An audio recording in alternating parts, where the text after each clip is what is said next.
नमस्कार तुसी सारे ना स्वागत है अज दे ऑपरेशन डोगरी शब्दें च ते आऊं हां तुंदे कन्नै प्रियंका चौधरी ते मैं सोचेआ ए दिक्खो दिक्खो दिक्खो आइयो मड़ेओ आइयो सारें गी मेरी तरफों जेह्ड़ा है नमस्कार है ते प्रियंका जेह्ड़ा डेली ऑपरेशन इन्ने स्टार्ट कीते दा डोगरी च बड़ा गै शैल ते बड़ा गै सोहना लगदा है जिल्लै प्रियंका बोलदी है तुहाडा सारेयां दा में मता मता भला हाल करनी आं ते अज्ज प्रियंका होरें मी भी ज्वाइन करी ओड़ेआ अपने कन्नै ते तुसें सारें गी पता है प्रियंका जि'यां मेरा नाम प्रिंसी कोल है मैं सुनाना है प्रिंसी कैली तुस बिल्कुल वो करा बिल्कुल करने सनाओ देखो दर्शकों सारे शा पहले ते एह् मेरे कन्नै मेरे मित्र न ते इंदा नाम है प्रिंसी कोल ते प्रिंसी अज मेरे कोल है देखो शब्द भी अपने आप ही आई गया कोल है मतलब मेरे नजदीक ना नजदीक अज मेरे कन्नै मलाटी करने गित्तै पुज्जे न ते अऊं भी सोचेआ कि किश इंदे कन्नै गल्लबात करियै किश थोड़ा बहुत बाहर घूमियै फिरियै किश खाई पीयै है नी अज्ज दे दिन गी थोड़ा जेहा यादगार बनाचे गल करचो जेकर अज्जा दे शब्द दी प्रिंसी तुस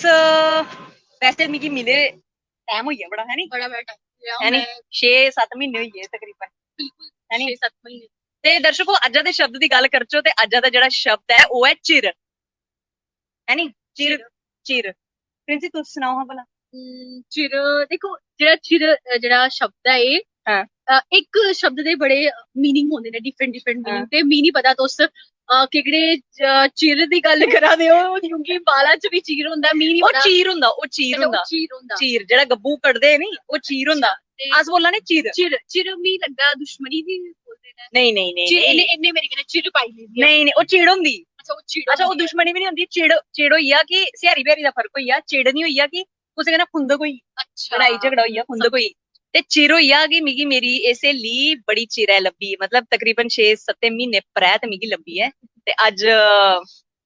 7 महीने बाद मिलियै इ'नेंगी बी शैल लग्गा दा मी बी शैल लग्गा दा ते अ'ऊं भी सोचेआ की निं दर्शकें कन्नै अज्ज मलाटी करचै ऑपरेशन डोगरी शब्द दे इस शब्द दा उच्चारण करचै ते चिर कोला तुस सारे समझी चुके दे होने कि चिर मतलब टाइम सिर है बड़े देर बाद प्रिंसी मता मता शुक्रिया बिल्कुल ते मैं भी समझी नहीं क्योंकि तुसें भी पता है कि मैं सोचा दी बालिया ना चीरते नहीं है या चिर नहीं पई ते हून प्रियंका ने मी भी समझाई ओड़ेआ कि केह् मतलब है ते क्योंकि थोड़ा डोगरी मेरी भी कमजोर है लेकिन जियां आखदे ने कि सारी जेह्ड़ी बी लैंग्वेजेस ने उंदा अपना गै इक मिठास होंदी है ते प्रियंका दी जेह्ड़ी कोशिश है इसी तुसें भी सपोर्ट करना है प्रियंका जिल्ले भी लाइव आंदी है डोगरी च कमेंट करियै इसी भी होर जेह्ड़े डिफिकल्ट क्योंकि मी लगदा है जियां प्हाड़ी लोकें दी गल्ल करचै ते बड़ी गै मिट्ठी डोगरी बोलदे ने बड़ी अलग होंदी है तुस रियासी दिक्ख लो उधमपुर बड़ी बड़ी सोहनी सोहनियां जेह्ड़ियां शैल जेह्ड़ियां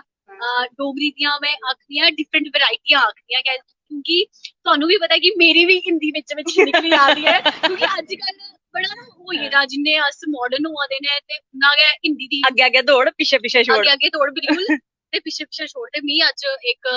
बड़ा गै शैल जेह्ड़ा शब्द दा मैं आखनी आं शब्द सिक्खी लिया मतलब शब्द मैं बिल्कुल सिक्खी लिया ते हून मी एह् भुल्लने नहीं आना चलो ठीक है मता मता शुक्रिया दर्शकों तुंदा साढ़े कन्नै अज्ज दे इस लाइव सेशन दा हिस्सा बनने आस्तै राहुल रैना और साढ़े कन्नै जुड़े दे ने जय माता दी तुसें गी ते मता मता शुक्रिया कमेंट करने आस्तै फिलहाल उ'नें थोड़ी तक करदे होई इजाजत बने दे रहो गुलिस्तान डोगरी खबरें कन्नै जय डुग्गर जय मां बोली।